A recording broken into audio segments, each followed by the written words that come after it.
ہے۔ ایک عورت کے خامند نے شیعیت اختیار کر لی، یعنی رافضی ہو گیا ہے، اس کے 2 بچے ہیں۔ اس مرد نے دوبارہ اپنی بیوی سے شیعہ کے طرز پر نکاح پڑھوایا ہے۔ اب وہ اپنی بیوی پر جسمانی و ذہنی تشدد کرتا ہے کہ وہ اس طرف آ جائے۔ کیا اس عورت کے لیے صبر کرنا بہتر یا خلا لے؟ اس عورت کا ایسے رافضی شخص کے ساتھ نکاح کرنا شرعاً حرام ہے۔ خلا یا دوسری تو بات بعد کی ہے۔ جو شخص قرآن کی تحریف کا عقیدہ رکھے، امہات المؤمنین کو گالیاں دے، ابو بکر، عمر، عثمان رضی اللہ عنہم کو بالخصوص اور دیگر صحابہ کو بالعموم برا بھلا کہتا ہو، تو ایسا شخص جو ہے اس کے ساتھ ایک مسلمان لڑکی کا نکاح کرنا شرعاً بالکل حرام ہے۔ اس کی بہت ساری کفر کی بھی وجوہات ہیں۔ میں ایک موٹی سی بات آپ کے سامنے رکھتا ہوں۔ امام ابن حزم رحمہ اللہ نے اپنی کتاب الفصل فی الملل والاہواء والنحل، اس کے اندر ایک مناظرے کا ذکر کیا۔ ایک عیسائی پادری کے ساتھ امام ابن حزم نے مباحثہ کیا کہ تحریف تمہاری کتاب کے اندر واقع ہو چکی ہے۔ تو اس پادری نے کہا مسلمانوں کا قرآن بھی محرف ہو چکا ہے۔ امام ابن حزم نے کہا دلائل دو۔ اس نے شیعہ اور رافضیوں کی کتابوں سے دلیلیں دینا شروع کر دیں، کیونکہ یہ لوگ قرآن کی تحریف کے قائل ہیں۔ ایران سے باقاعدہ ایک کتاب چھپی، فصل الخطاب فی تحریف کتاب رب الارباب۔ اس کتاب کا عنوان ہی بتا رہا ہے کہ قرآن محرف ہو گیا۔ تو امام ابن حزم نے اس کو کہا تم کسی مسلمان کی کتاب کا حوالہ دو، فَإِنَّهُمْ لَيْسُوا مِنَ الْمُسْلِمِينَ، یہ گروہ مسلمین میں سے نہیں ہے۔ ان کی نماز مسلمانوں سے علیحدہ اور جدا، ان کا کلمہ مسلمانوں سے جدا، ان کے ارکان اسلام مسلمانوں سے علیحدہ اور جدا۔ کلمہ آپ کو پتہ ہی ہے، پڑھتے ہیں لا الہ الا اللہ محمد الرسول اللہ علی ولی اللہ وصی رسول اللہ و خلیفتہ بلا فصل۔ یہ کلمہ اسلام کا کلمہ نہیں ہے، اس میں پابند لگایا گیا ہے۔ اسلام کا کلمہ توحید اور رسالت کے اندر ہے۔ پھر یہی کلمہ اذان میں گھسیڑ دیا، اشہد ان امیر المومنین و امام المتقین و قاتل المشرکین علی ولی اللہ وصی رسول اللہ و خلیفتہ بلا فصل۔ ارکان اسلام مسلمانوں کے ہاں شہادتین کا اقرار، نماز، روزہ، حج اور زکوٰۃ، ان کے ہاں توحید، عدل، امامت، نبوت اور معاد۔ امامت ان کے ہاں ارکان اسلام میں سے ایک رکن ہے۔ پھر امامت نبوت سے افضل مانتے ہیں۔ حیات القلوب میں باقر مجلسی نے لکھا ہے مرتبہ امامت بالا تر از مرتبہ پیغمبری است۔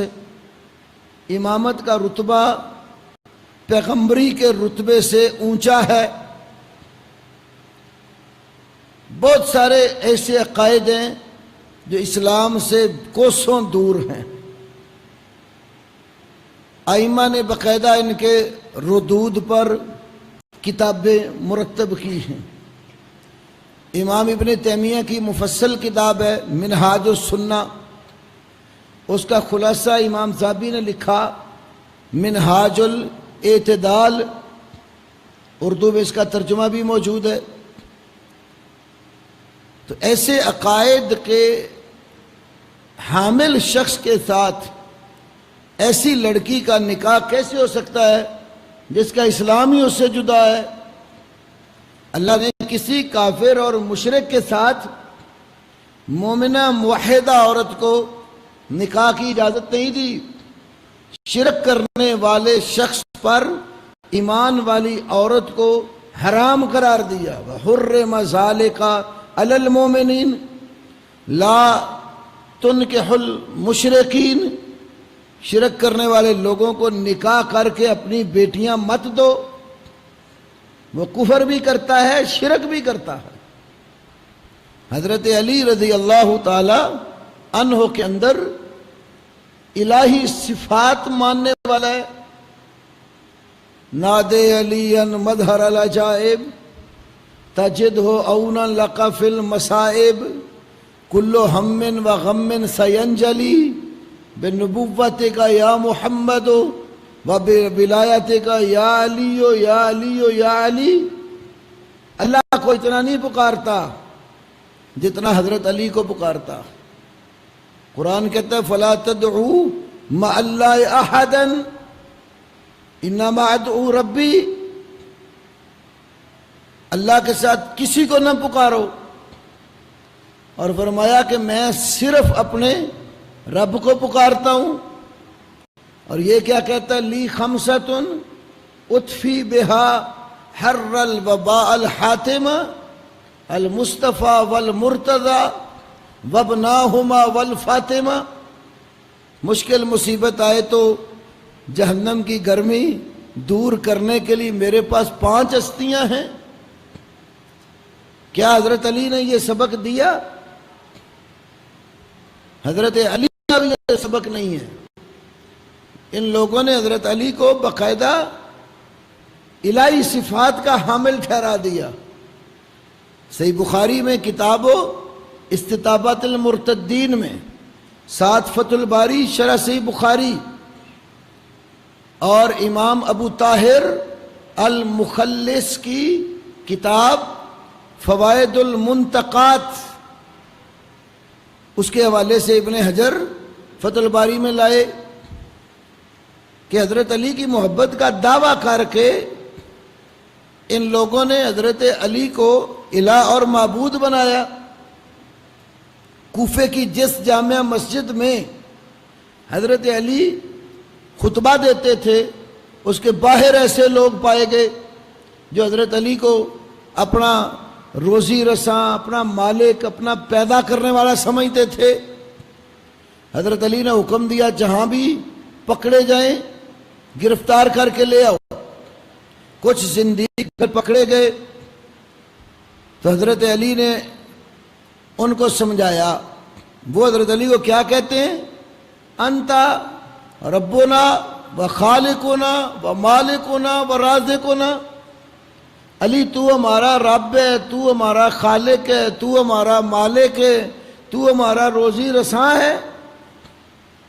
حضرت علی نے فرمایا انا عبد مثلکم آکل کما تاکلون و اشرب کما تشربون، جس طرح تم اللہ کے بندے ہو میں بھی تم جیسا اللہ کا ایک بندہ ہوں، جیسے تم کھاتے ہو میں بھی کھاتا ہوں، جیسے تم پیتے ہو میں بھی پیتا ہوں۔ تو کھانے پینے والا کیسے الہ اور رب بن جاتا ہے؟ رب والی صفات حضرت علی میں مان کر انہیں مشکلات میں پکار رہے ہوتے ہیں۔ اس گروہ کے عقائد انتہائی خطرناک ہیں، اور ہمیشہ اس گروہ نے مسلمانوں کے خلاف ہی کام کیا اور کافروں کا ساتھ دیا ہے۔ بڑی تفصیل کے ساتھ امام ابن تیمیہ نے اپنے فتاویٰ میں بھی ذکر کیا۔ جب بھی مسلمان ملکوں پر حملے ہوئے یہودیوں اور عیسائیوں کی جانب سے، تو رافضیوں نے ان کا ساتھ دیا اور مسلمانوں کے ملکوں پر حملے کروائے۔ آج بھی اگر آپ مجموعی طور پر اس گروہ کا جائزہ لیں گے تو بالکل یہی صورتحال ہے۔ تو میں بڑے واضح لفظوں میں یہ کہتا ہوں، ایسے کفریہ عقائد کا کوئی شخص حامل ہو، کسی مسلمان بچی کا نکاح اس کے ساتھ جائز نہیں ہے۔ ایک فاسق اور فاجر اور ایک مومن آپس میں برابر نہیں ہوتا، تو مومن اور کافر کیسے برابر ہو سکتا ہے؟ افمن کان مؤمنا کمن کان فاسقا، کیا ایک ایمان والا ایک فاسق کی طرح ہو سکتا ہے؟ مومن اور فاسق برابر نہیں ہیں۔ تو ایمان کا کفو یہ نکاح میں دیکھنا ضروری ہے۔ تو اس لیے جس بچی کا نکاح اسے آدمی کے ساتھ ہوا ہے، اگر قانونی طور پر کچھ پیچیدگیاں ہوتی ہیں، قانون کے کھاتے میں رجسٹر جب ہو جاتا ہے مسائل پیدا ہوتے ہیں، شرعی طور پر تو مسئلہ نہیں ہے، تو وہ بیٹی بہن قانون کا سہارا لے کر ایسے خبیث آدمی سے فوراً جدائی لے لے۔ اور دوسری بات، آپ سب لوگ، یا جہاں تک میری آواز جا رہی ہے، میں بغیر کسی جھجک کے یہ بات آپ کو کہتا ہوں،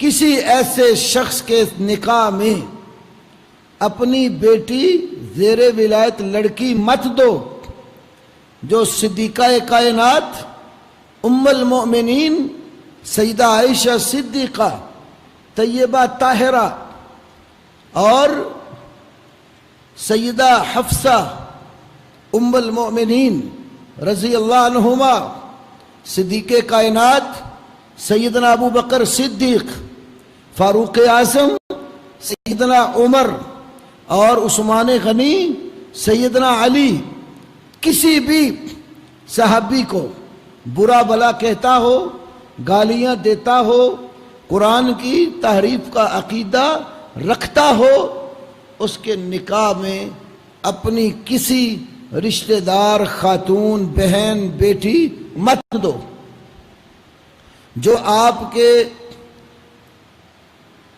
ان افراد کا سگا نہیں ہے جنہوں نے ایمان لا کر ہر طرح کی قربانی دی اور قرآن نے جن کی صداقتیں بیان کی۔ سورۃ حدید میں فتح مکہ سے پہلے ایمان لا کر خرچ کرنے والے اور جہاد کرنے والے، اور فتح مکہ کے بعد ایمان لا کر خرچ کرنے والے اور جہاد کرنے والے لوگوں کو اللہ نے کہا یہ آپس میں درجے میں تو برابر نہیں ہے، لیکن کلن وعد اللہ الحسنى، دونوں گروہوں سے اللہ نے حسنہ کا وعدہ کیا ہے۔ کئی ائمہ تفسیر نے حسنہ کا معنی یہاں جنت لکھا ہے، یعنی رسول اللہ کے صحابہ جو مکہ فتح ہونے سے پہلے ایمان لائے، خرچ بھی کیا، جہاد بھی کیا، مکہ فتح ہونے کے بعد جو ایمان لائے، خرچ بھی کیا اور جہاد بھی کیا، اللہ نے سب سے جنت کا وعدہ کر لیا۔ جن سے اللہ جنت کا وعدہ کر رہا ہے ان سے بغض رکھنا یہ کفر نہیں تو اور کیا ہے۔ امام مالک رحمہ اللہ سے بھی کئی تفاسیر میں یہ قول منقول ہے۔ سورہ حجرات سے پہلے سورۃ الفتح 26واں پارہ اللہ نے فرمایا محمد الرسول اللہ والذین معہ، محمد اللہ کے رسول ہے، والذین معہ وہ لوگ جو محمد صلی اللہ علیہ وسلم کے ساتھ ہیں۔ ان ساتھیوں میں صدیق اکبر ہیں کہ نہیں ہیں؟ خود نبی پاک نے ان کو اپنی معیت میں ذکر کیا، لا تحزن ان اللہ معنا، غار ثور میں جب دشمنوں کی فوج پہنچ گئی، صدیق اکبر کو رسول اللہ کی جان کا خطرہ لاحق ہوا، غمگین ہو گئے۔ میرے نبی محمد کریم صلی اللہ علیہ وسلم نے فرمایا لا تحزن ان اللہ معنا، ابو بکر غم نہ کر، ان اللہ معنا، یقیناً اللہ ہمارے ساتھ ہے۔ یہ نہیں کہا ان اللہ معیہ کہ میرے ساتھ اللہ ہے، دونوں کو، ابو بکر کو بھی اس معیت میں شامل کیا، ان اللہ معنا، ہم دونوں کے ساتھ اللہ۔ تو صدیق رسول اللہ کی معیت میں تھے، اور قرآن کیا کہہ رہے؟ والذین معہ، جو نبی کے ساتھ ہیں، آج بھی ساتھ ہیں۔ قبر میں رسول اللہ صلی اللہ علیہ وسلم جہاں آرام فرما ہیں، صدیق و فاروق آج بھی ساتھ ہیں، اور اللہ کے فضل سے قیامت والے دن بھی ساتھ ہی ہوں گے۔ فرمایا کہ میرے دو وزیر زمین پر ہیں اور دو آسمان پہ ہیں۔ دو وزیر جو زمین پر ہیں، ایک ابو بکر ہے اور ایک عمر ہے رضی اللہ تعالی عنہما۔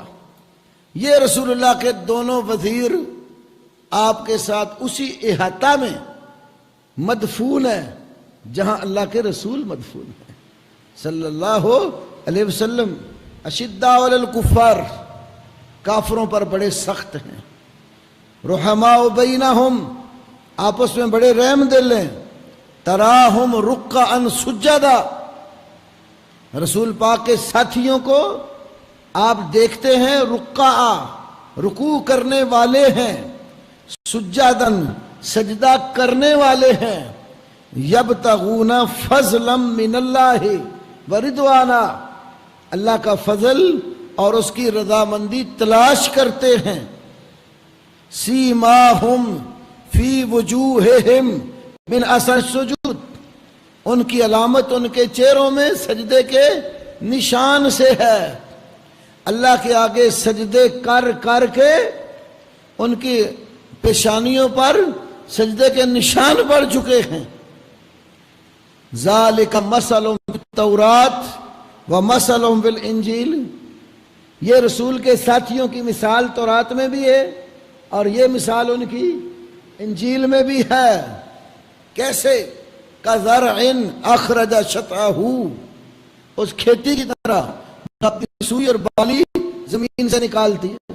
بیج جب لگاتے ہیں نا تو شروع میں ہلکی سی سوئی نرم و نازک سے لپٹے ہوئے پتے نکلتے ہیں، پھر وہ سوئی جب نکالتی ہے کھیتی فآزرہ، اس کو قوت دیتی ہے، فاستغلظ، تو وہ سوئی موٹی ہو جاتی ہے، تنا بنتی ہے آہستہ آہستہ، فاستوى علی سوقہ، پھر وہ نرم و نازک سی سوئی اپنے تنے پر، پنڈلی پر مضبوطی سے کھڑی ہو جاتی، درخت بن جاتا ہے۔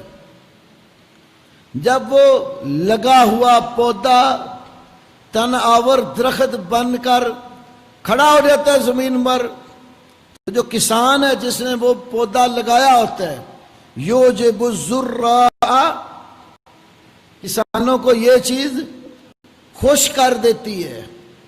اور اگلی بات، لیغیظ بہم الکفار، تاکہ کافر ان کے ساتھ بغض رکھیں۔ کافروں کو یہ چیز غصہ دلاتی ہے، بغض دلاتی ہے۔ یہ مثال اصحاب محمد کی ہے۔ نبی علیہ السلام ایک کسان کی مانند زمین میں جو بیج بوتا ہے، آپ لوگوں کے دلوں کی بنجر زمینوں کو ایمان کا پانی دے کر اس کو آباد کرتے اور ایمان کا صاف ستھرا بیج اس میں بوتے ہیں۔ وہ ایمان کی فصل جب صحابہ کی صورت میں پک کر تیار ہو گئی تو یہ بیج ایمان کا لگانے والے کسان حضرت محمد کریم صلی اللہ علیہ وسلم کو خوشی ہوئی، تو بغض کن کو ہوا؟ کفار کو۔ امام مالک سے یہ بات کئی تفسیر والوں نے لکھی، انہوں نے کہا یہ آیت بتا رہی ہے من غاز الصحابہ فکافر لہذا الآیہ، جو شخص بھی صحابہ کے ساتھ بغض لگا لے گا اس آیت کی روح سے وہ کافر ٹھہر جاتا ہے، مسلمان نہیں رہتا۔ تو ان کی گمراہیاں بے شمار ہیں، تھوڑی سی ڈیٹیل میں نے آپ کے سامنے رکھی ہے۔ تو ایسا کوئی فرد، پھر دہراتا ہوں، ایسا کوئی فرد جو تحریف قرآن کا عقیدہ رکھے، امہات المومنین کو گالیاں دے، اصحاب رسول کے ساتھ بغض رکھے اور لان تان کرے اور تبرہ کرنا اپنا دین و مسلک سمجھے،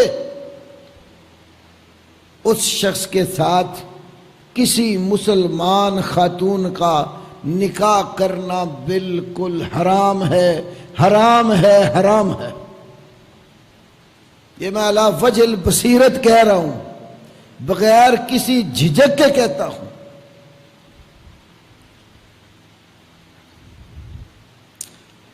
وہ لوگ رسول اللہ کے گھرانے کو گالیاں دیں، ہم رشتہ داری کریں، ناممکن۔